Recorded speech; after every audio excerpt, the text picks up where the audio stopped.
One of the most talked about political fights in Utah right now is the effort to repeal Proposition 4. Now, remember, that's the redistricting law that Utah voters approved back in 2018 through a ballot initiative known as Better Boundaries. The process established these standards for how congressional and legislative districts are drawn, and it created an independent commission to recommend the maps. But Republican lawmakers didn't like Prop 4. They saw map drawing as their job, so they took it to court. But after a series of rulings, the legislature lost. They had to go along with maps drawn under Prop 4, which included a district where Democrats have a real shot at winning. Which brings us to where we are now. State Republican leaders are collecting signatures to put a new initiative on the ballot that would repeal Proposition 4 and return full control of map drawing to the legislature. Now, there's a tight deadline here, and Republicans aren't just relying on volunteers. They have hired a Wyoming-based firm called Patriot Grassroots to manage much of the signature-gathering operation. But in recent weeks, there have been claims that some signature gatherers have provided misleading or incomplete information to voters about just what it was they were signing. And election officials have also flagged dozens of packets with potentially fraudulent signatures for investigation. The Salt Lake Tribune's Robert Gehrke recently got an unusually up-close look at just how complex and fractured this process has become. So for the last 3 years, this redistricting thing has been taking up a disordinate amount of my time. Eat, sleep, breathe, redistricting. So I was home from work one night, get a group text in my family thread, and it's my daughter. And she's giving my son a hard time for having signed the repeal petition. He was out at the DMV registering his car, got approached by somebody who said, hey, this petition will let voters decide what the boundaries are for the congressional seats. Do you want to sign it? And he signed it. Asked him, did you intend to sign it? And he's like, no, they just said it was a good thing. It's like, well, no big deal. You can take your signature off. But after that, I started getting, a lot of emails and calls and seeing things on social media about people having similar experiences. People who said that signature gatherers had misled them, tricked them into signing the petitions. And a few weeks ago, I was on the lieutenant governor's website, sort of checking to see what the status was on the signature gathering. And I thought I'd just search his name to see if he'd actually had it removed. And lo and behold, I don't have a very common name, it turns out. And my mother had signed it. I text her and say, hey, did you know you signed this petition to repeal the gerrymandering ban? And she's like, oh, no, they said it was so voters could vote on what the districts were going to be. And she was pretty upset. And it turns out she had actually signed it twice. She'd signed it once at the store and once out at the DMV as well. And so if they wanted to sign the petition, they certainly could sign the petition. And what it was from my perspective was, did you know what you were signing when you signed it? And especially with my mother, who's approaching 80, it's one of those things where I feel like people in that situation are maybe easily tricked into doing something that they don't fully understand.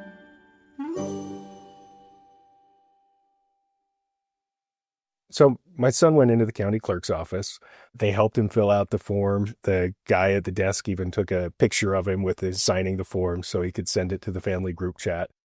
A few days later, my mother went in to do the same thing. And the guy at the desk said, hey, was your grandson in here just the other day? And she said, yeah, and the guy's like, oh, he's a really funny guy. So they were very helpful. They were very kind. But yeah, they both had to make an extra trip to the county clerk's office to get that signature removed. Every time there's a ballot initiative, there are complaints that the signature gatherers are not being honest when they're approaching people. I think we've seen it increase even more this time because of the reliance to some extent on paid signature gatherers that are shipped in from outside the state in some instances. They're there to get the signatures and they don't really care how they do it. And the big takeaway for me is that this is a complicated situation. It's been very much in the headlines, but unless you're very steeped in it, you don't understand all the nuance of it and the twists and turns. And that creates this opening for people to kind of polish it in a way that makes it look like they're doing something that you would be supportive of, but in fact they're not. And so that's what we're seeing up and down the state, every county across Utah.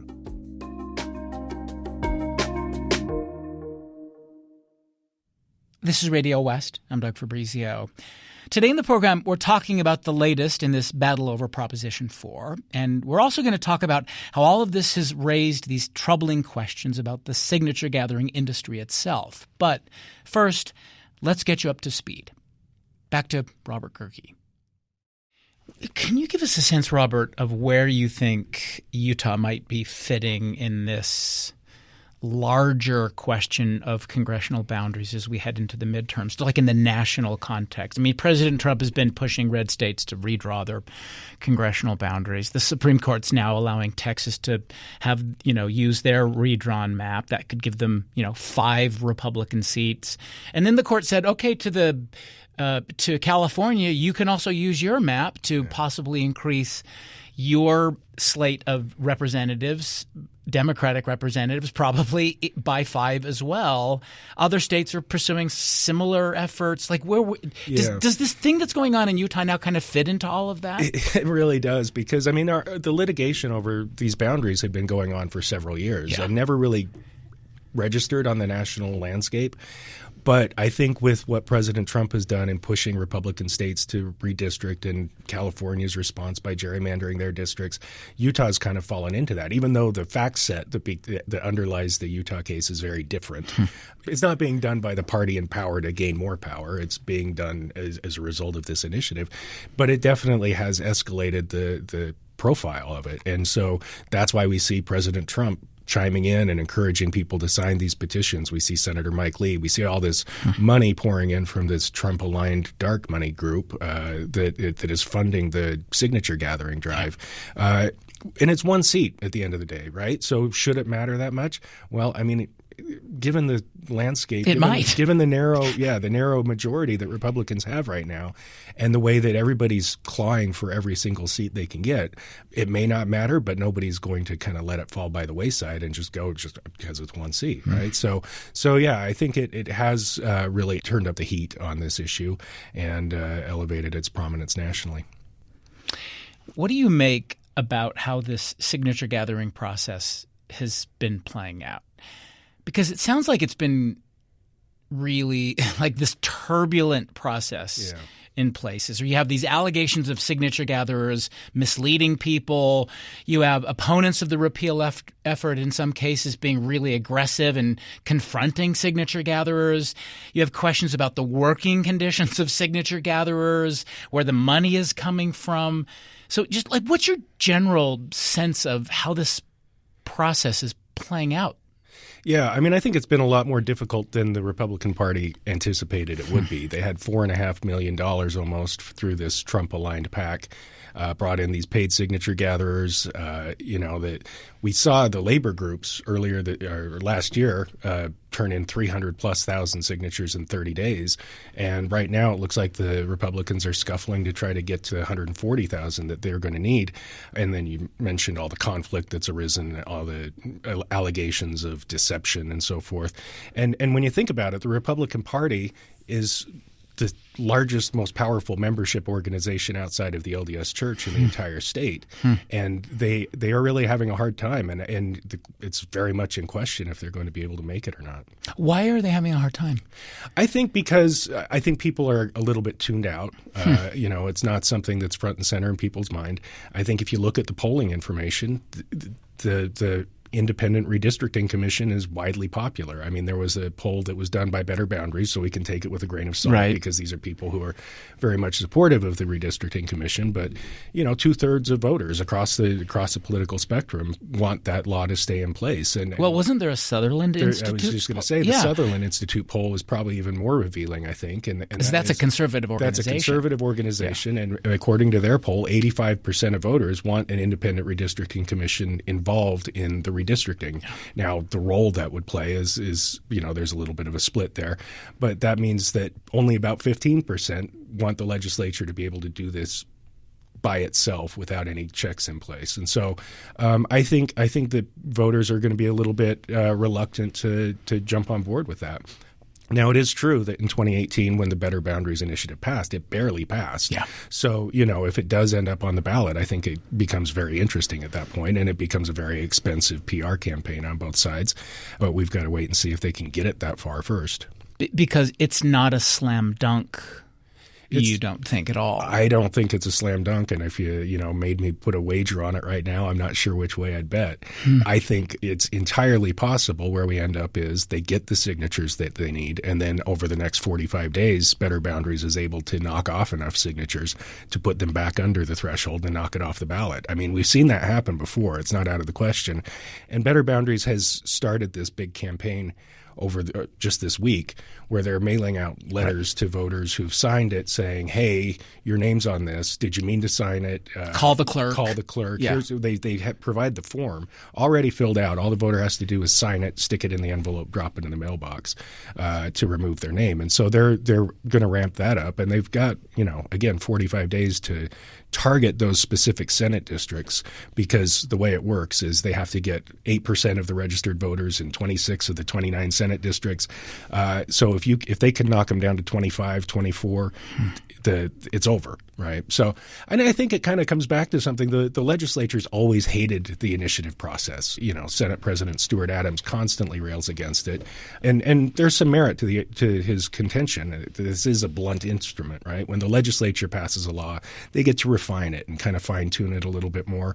The initiative is you get one shot at proposing what you're doing, and that's it. Robert, let me have you back up a little bit. And would you just help us understand this repeal effort and this signature gathering effort by this political issues committee called Utahns for Representative Government? And I guess where I want to start, I suppose, is maybe talk about the firm that they've hired to collect the signatures, because this group is Patriot Grassroots. Mm-hmm. Yeah, this is a group that did a lot of work for the Trump campaign in 2024. They were bankrolled largely by Elon Musk. $27 million. Yeah, it was a huge amount of money that they were doing canvassing and get out the vote campaign stuff. There are some Utah ties to it. Some of the executives of the company are from Utah. And so, Well, hold on. Let me just underscore this Utah part of it, because I think this is so fascinating.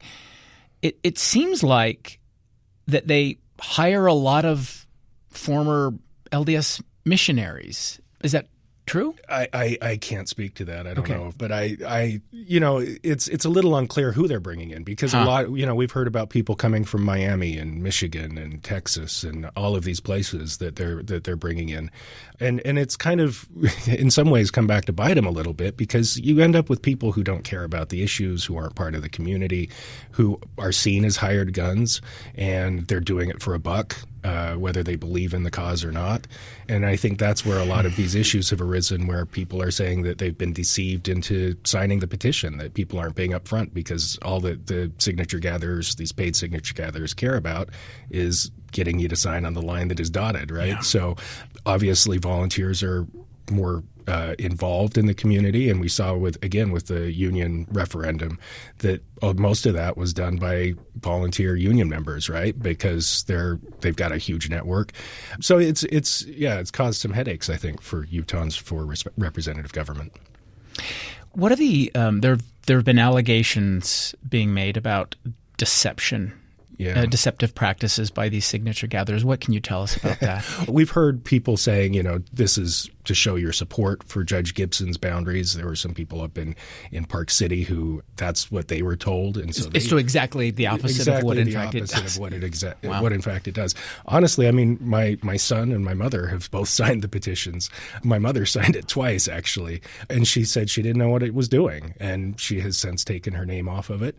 So these stories are not isolated. There are dozens of them that we've heard over the last 80 days that they've been gathering these signatures about particularly the paid signature gatherers, because again, it's it's a job, right? And they're in it to make the money, not necessarily invested in the issue. How much are you hearing? Because there's also some contention that you're having people opposed to this repeal process who don't like the idea of these signature gatherers going out there collecting these signatures and are being really aggressive and hostile. There's a bit of that, I guess, playing out. Yeah, there's back and forth on that on both sides. I talked to some people from an organization that was created called the Brave Utahns Rapid Response Network. And their plan is, if they see signature gatherers, they have these placards that say decline to sign, and it has a barcode. It will take you to, what the petition actually says. Their contention is that they are trained, they're instructed not to be confrontational, not to be aggressive, but just if somebody's being misled or not given the full story, then scan the barcode. You can see what you're signing before you sign it. Now, obviously, the signature gatherers don't like that because that's cutting into the number of signatures they can gather.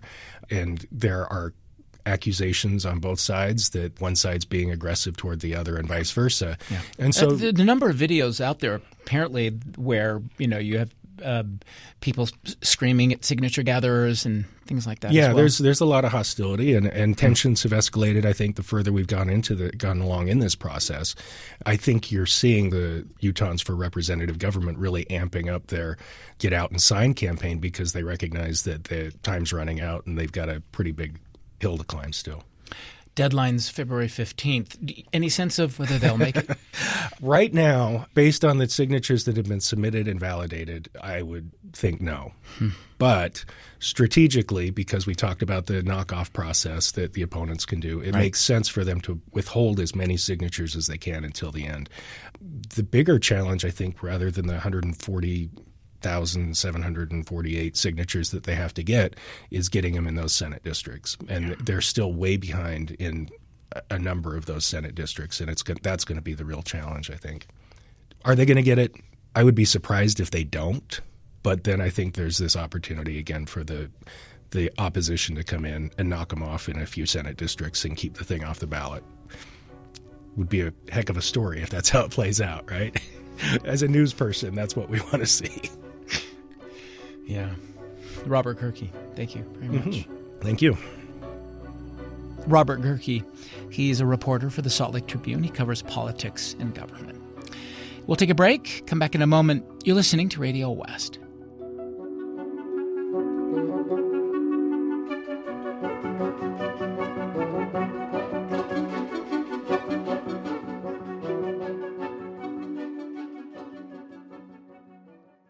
This is Radio West. I'm Doug Fabrizio. Today in the program, we've been talking about the latest in the battle over Proposition 4. It's the ballot initiative that gave us these newly drawn congressional boundaries. State Republicans are trying to eliminate Proposition 4, and right now they're collecting signatures to do it. So we reached out to Rob Axson about the story. He's the chairman of the Utah Republican Party. He's founder of the group Utahns for Representative Government. It's a political committee that manages and coordinates the signature gathering campaign. What do you think people don't understand about the position of your position and the position of Utah lawmakers as it relates to Proposition 4 in this larger question? What do people not understand that they may not be getting, and when you see the debate playing out? I don't know if it's so much what people don't understand, because I don't want to make assumptions of gaps of knowledge. Instead, I want to speak about kind of what I would hope that Utahns across the political spectrum and across the state are willing to engage in, and that is dialogue around what it means to have representative government. What does it mean to have a constitution, both federal and state, that creates guardrails and rules that guide our discourse?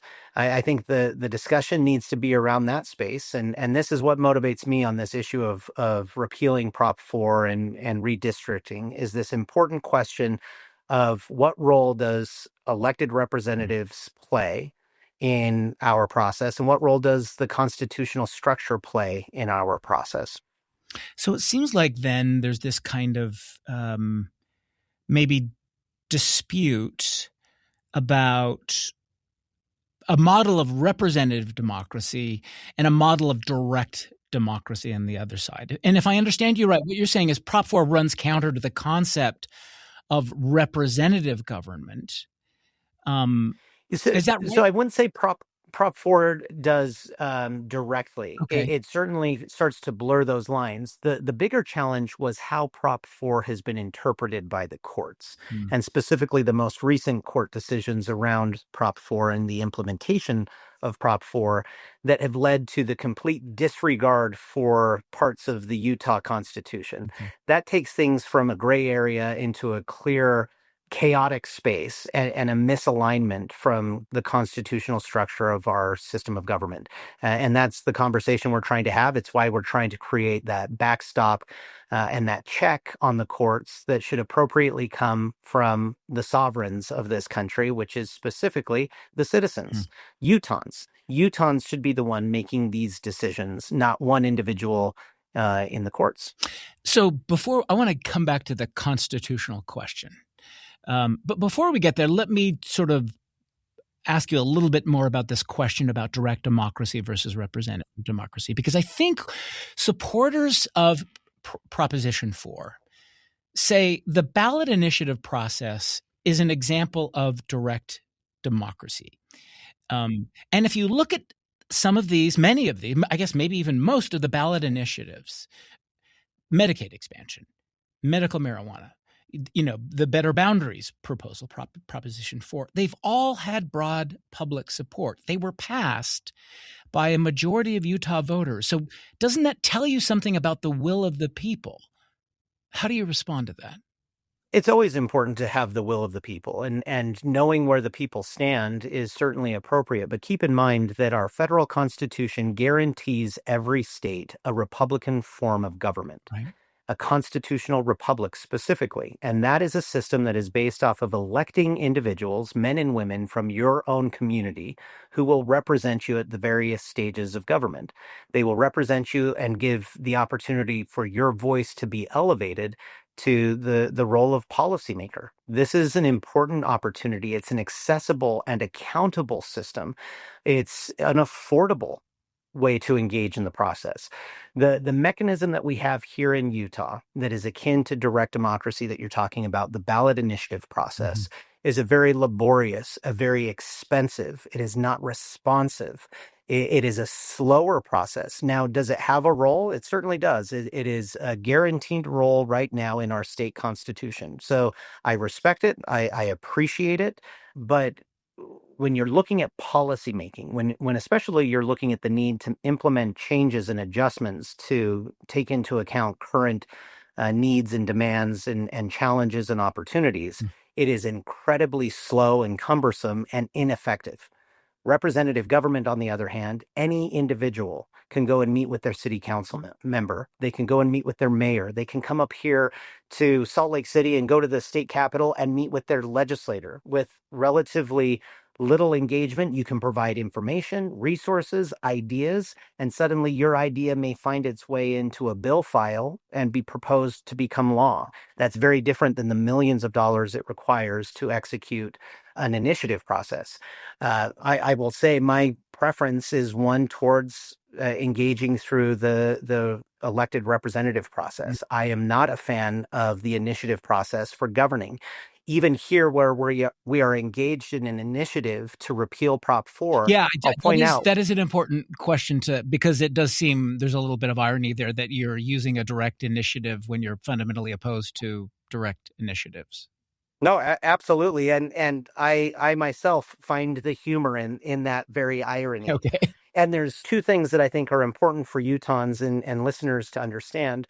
One is what we are doing with this initiative of repealing Prop 4. It literally is a strike through of the Prop 4 language. We are not offering or introducing any new language. So we are not looking to promote new legislative text, for example. Instead, it is returning back to where things stood prior to the passage of Prop 4. The second point that I think is important to understand why we are doing an initiative to repeal Prop 4 is because that is what is required now in Utah.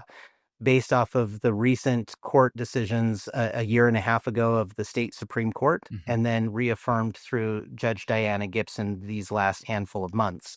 Specifically, that there is now a super law status that is given to the initiative process over that of elected representatives passing law.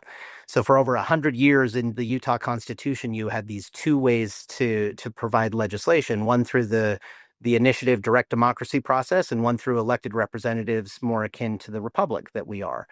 And they were seen to be equal. These recent court decisions have now stated that if it came from the people, the elected representatives could not change that substantially and adjust it or repeal it. And so you now have a super law status.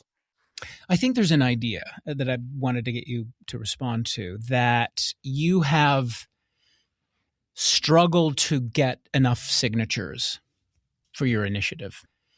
And the reason you have is that you don't have the public support for it. What do you say? Yeah, no, excellent question. And I'll tell you, we have not actually struggled to gain signatures, and we are progressing and executing according to the strategy that we first laid out in November when we went about this process. In Utah, when you have an initiative, you gather the signatures. You have to receive 8% of the registered voter tally for the entire state. And you also have to hit a minimum of that 8% threshold in 26 of 29 Senate districts. Right. It's roughly 142,000 signatures from across the state of Utah. Well, what happens is once you gather signatures and they're in these packets, you have a printed packet that might have 30 signatures or 50 signatures, lines for signatures. Once it's filled or once you're done collecting in that packet, you turn it in. Well, the clerks, they're turned into each of the respective county clerks. So you have 29 different offices that will be counting these signature packets. They have a number of weeks, I think it's 21 days, to go through their validation process. So you have the delay of gathering signatures, then the time that you have the signatures to when you turn them in. Then you have this 21-day validation process that is occurring on the clerk level. And then it appears that once that's validated, there's a couple-day delay before it's posted to the lieutenant governor's website.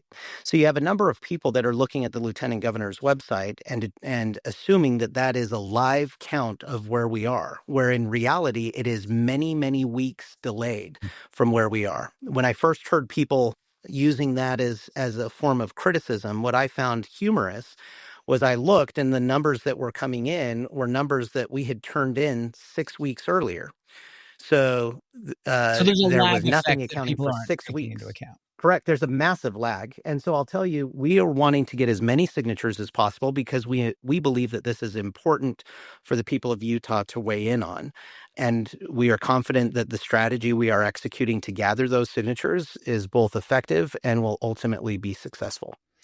I want to give you a chance to respond to some contention, some reports that signature gatherers are using deceptive techniques and pitches to get voters to sign the petitions. How do you respond to what you're hearing about that? Yeah, I mean, first and foremost, I'll take serious anytime that it's been flagged for us and we look and we try to get information on that to make sure that those people, whether they are a paid signature gatherer that we've contracted with or a volunteer, that they are being accurate in what they are doing and appropriate. What we have found is the vast majority of cases where somebody has made these claims, they're not founded.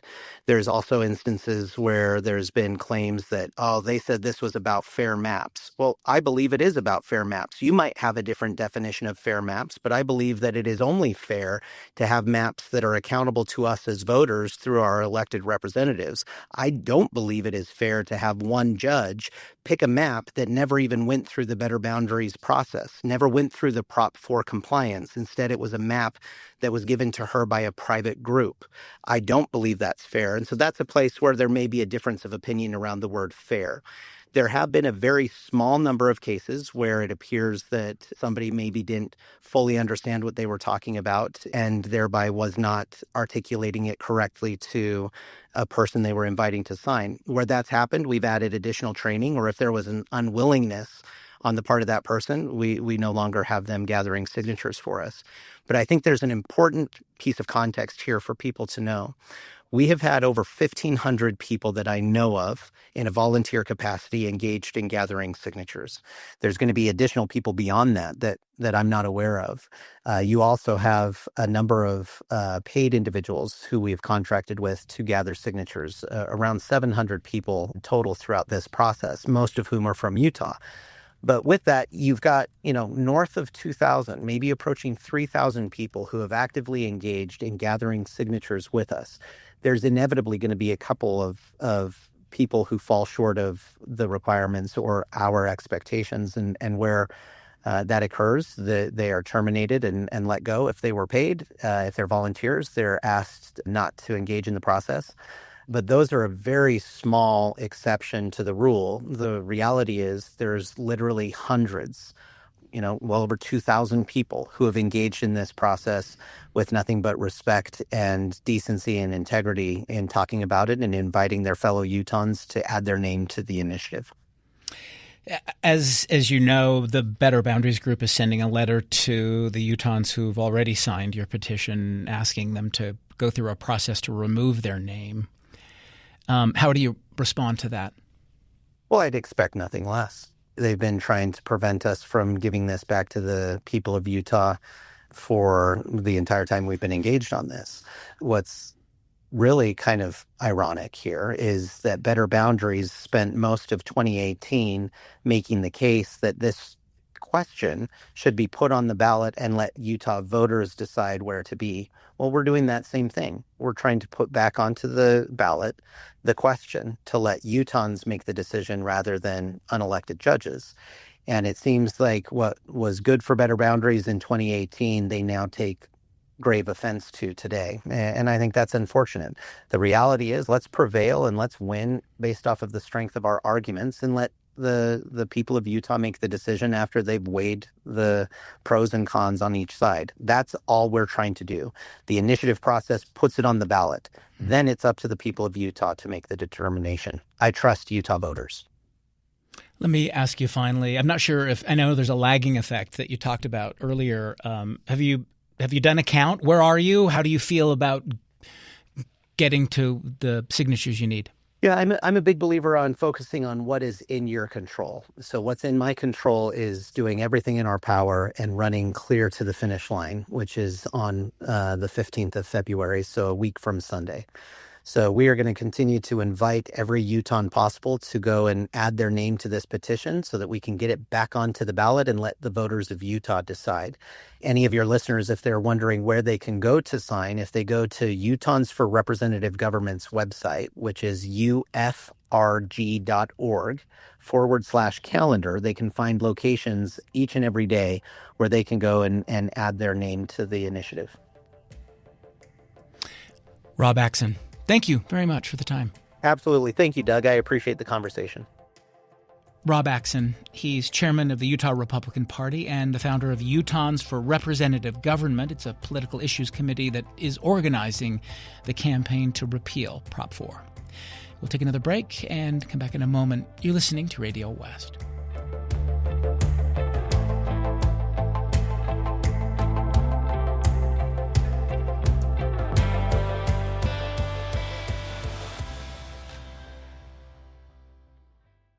This is Radio West. I'm Doug Fabrizio. Today in the program, we've been talking about the latest developments in the ongoing battle over who gets to draw Utah's congressional boundaries.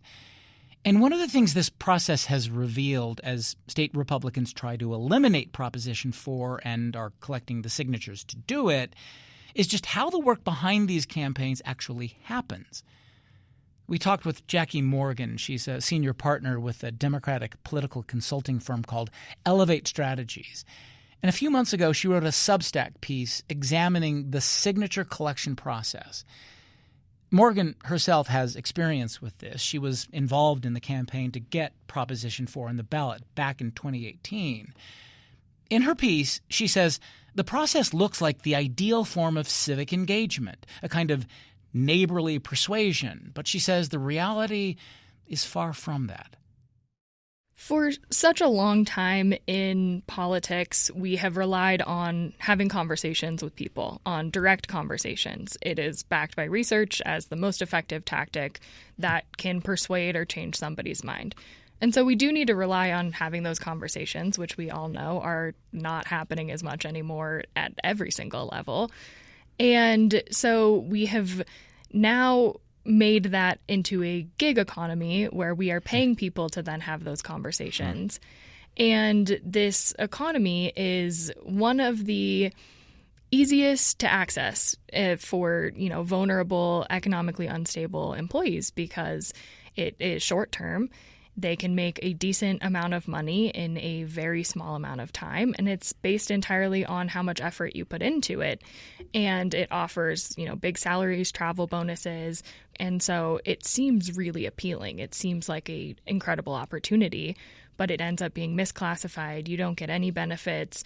You are, just having just awful working conditions, and people end up working unlimited hours to be able to just make some money. They're not in it because they believe in the cause or because they want to, see this ballot initiative succeed or fail. They're in it because they need a job.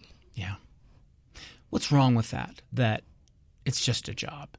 How important is it to you that they believe in the cause?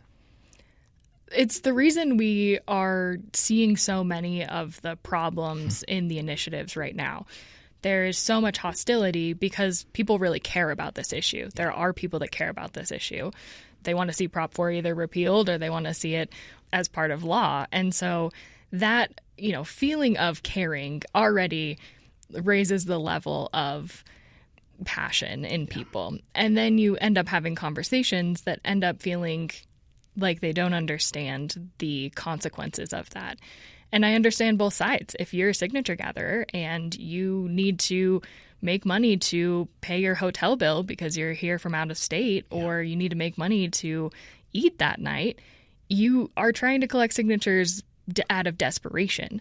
And if you are a person who cares about the issue because you care about politicians misrepresenting you and you feel like you're not being listened to at the most basic form of government, and you're taking it out on direct signature gatherers who this is their opportunity for it. Let's talk about the industry itself. Mm-hmm. When does it emerge, as far as you can tell, this idea of going out and gathering signatures? When does it become this kind of fairly profitable business? Yeah, so paid field, or it's often referred to as paid field or canvassing efforts, have been an essential part of political campaigning forever. There are, I believe, 26 states in the country that allow for a ballot initiative process, and Utah is one of those states. Paid field and signature gathering firms are often one and the same. And so you've seen them be utilized for a long time in various parts of that. So whether it's a campaign, whether it's a signature gathering effort, or whether it's signatures for something like getting a candidate on the ballot. And so those companies end up working in all of those kinds of realms. They will work for a candidate, going door to door, doing persuasion efforts, but they'll also work for a ballot initiative. So they're not necessarily tied to one political party. They're not necessarily tied to one cause or issue. They're tied to candidate. making money. Yeah, it's capitalism. Yeah, it's capitalism. Right, Yeah. Right. Which leads me to something you write about, in which you actually put a number to this. And so I want to ask you, how much does a signature cost? Yeah, so it depends on how you look at it. But you see them cost anywhere from $10 to $40. I think per signature, yeah. On average, I think they're about $14 a signature is the average. But the way that you hire a signature gathering company is also priced per signature. That can also range between $10 and $40 a signature. If I'm at Smith's and I'm trying to collect signatures for this group to repeal Proposition 4, can you estimate how much I'm making every time I get someone to sign the petition? Any ideas at all? Because clearly they're not making $40 per signature, but they're making something. Or is that how it works, I guess? It does not. It is illegal in Utah to be employed or paid based on gathering per signature. So Utah's one of the few states that actually bans that, which is in theory, a good practice. So the employees are required to be paid hourly. I believe with this effort, they were advertising between $30 and $40 an hour with travel bonuses for up to $500 or more. A lot of ways that these companies function are also based on bonus structures. So, the top signature gatherer for this week gets a bonus, or if you're above a certain number of signatures per hour, you're going to get a bonus, or we're going to offer, incentives. The repercussions really come when they're not making those signature thresholds. So you will see oftentimes signature gatherers will get fired if they are not getting more than 4 signatures an hour. And so they'll calculate that hourly rate. And then if they're not getting that rate, they're very quickly let go because the company is only benefiting if those employees are efficient. So this, we'll probably get more to this when we talk about how these kinds of systems exploit vulnerable people. But I'm hearing some kind of extreme stories like some signature gatherers so desperate to keep their jobs are wearing diapers to stay at task, right? Others who are being just sort of summarily fired when they raise questions about working conditions and things like that. So the incentive isn't they're just drawn because they're making commission on signatures. It's that if they don't deliver signatures, they can just be dismissed. Yeah. Is that right? Yeah, and at the end of the day, this is a numbers game. They need to get as many people in the door and gathering signatures to get to their goal. And so, it's kind of old practice in the paid field industry that I've been told when I was young in my career, if you want to go recruit paid field people, you should go stand in Walmart parking lots or Boost Mobile parking lots or in front of blood banks. And they understand who their base of employees are, and they don't really care if they're going to circulate them in and out as long as they're efficient in the numbers because that's where they're making their margins.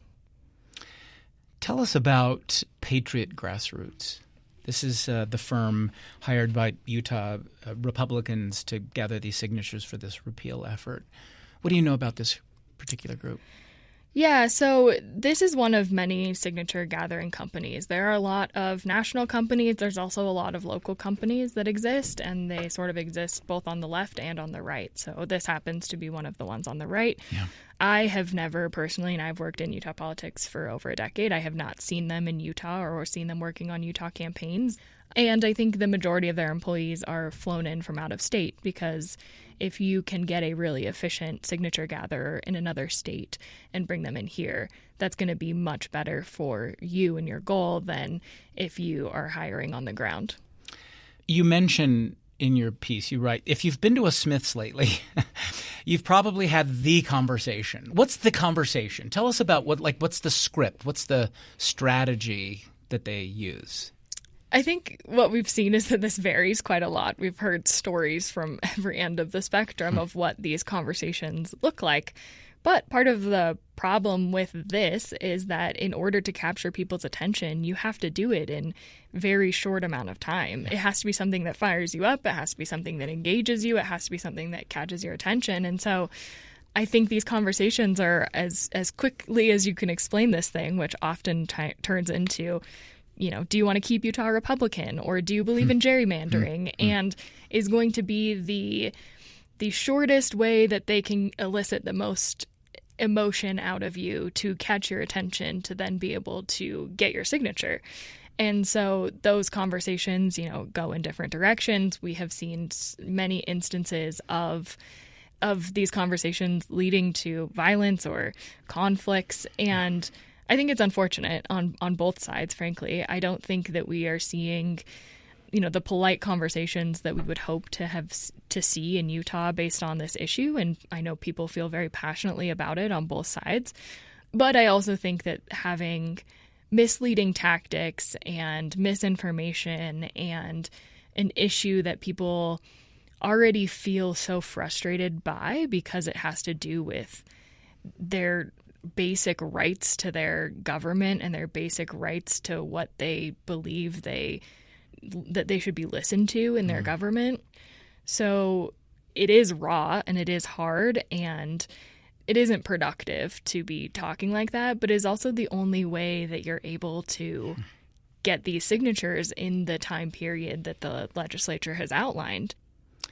You say the system forces people who support these initiatives to work through, I'm quoting you now, a signature industry that only survives by exploiting the people doing the work. Mm-hmm. But what do you mean forces people? Because it sounds like what you're saying is it's a system that has developed because of these incentives, right? So it's just the system as it is now.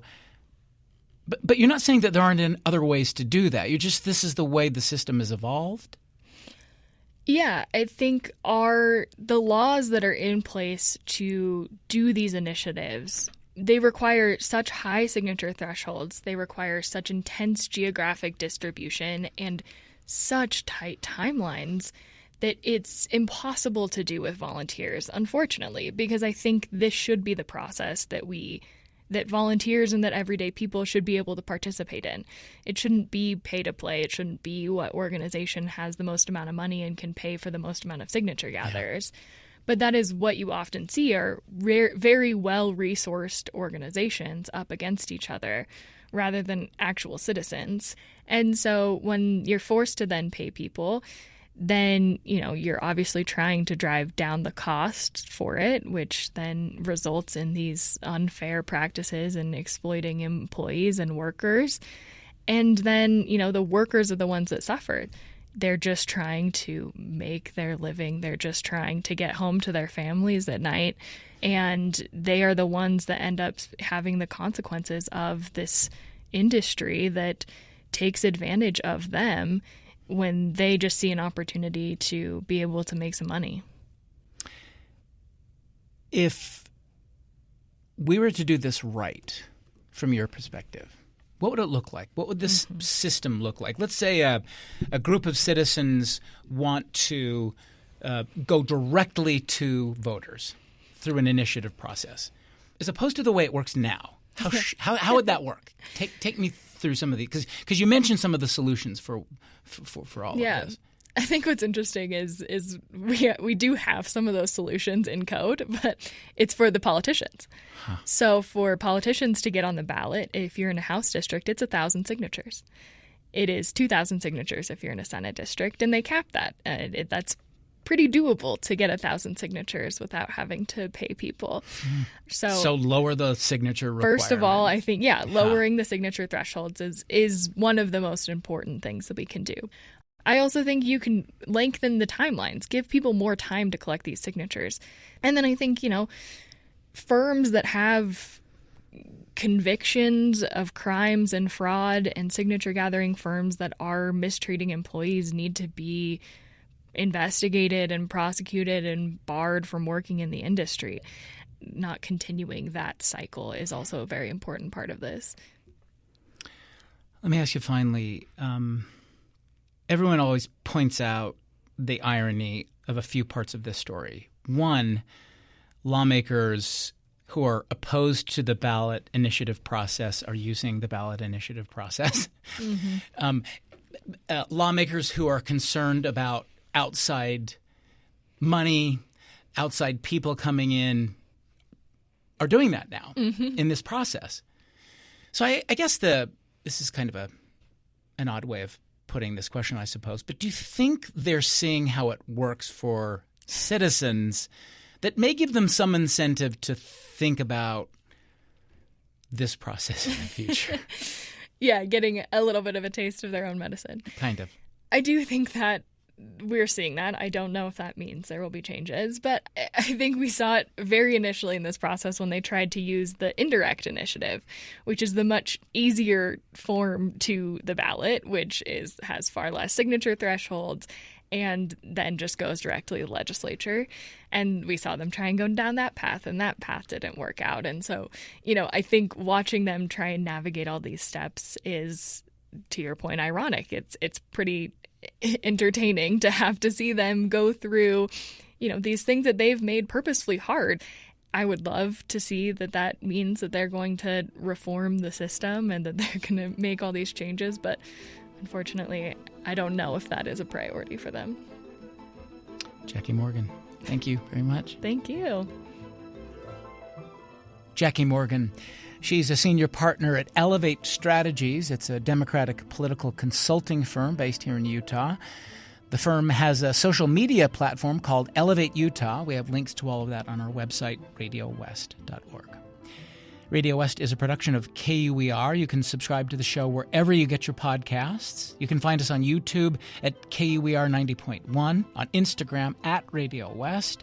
You can email us at radiowest@kuer.org. Aidan Oneida is our intern. The program is produced by Benjamin Bombard and Tim Slover. I'm Doug Fabrizio.